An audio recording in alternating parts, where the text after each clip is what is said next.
Hello guys, I hope you are doing well. Today we will talk about how to fix or how to solve the problem of WhatsApp. You will click on settings. Here you will click on apps, default apps, app settings. Here you will search about WhatsApp and you will click in this window as you see.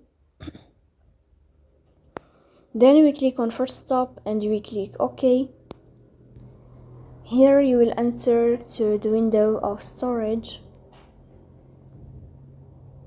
Then you will click on clear cache. In the end, you will turn off your phone and you will wait a moment to restart your phone again to fix that problem. So that's all. Don't forget to support us by like and subscribe.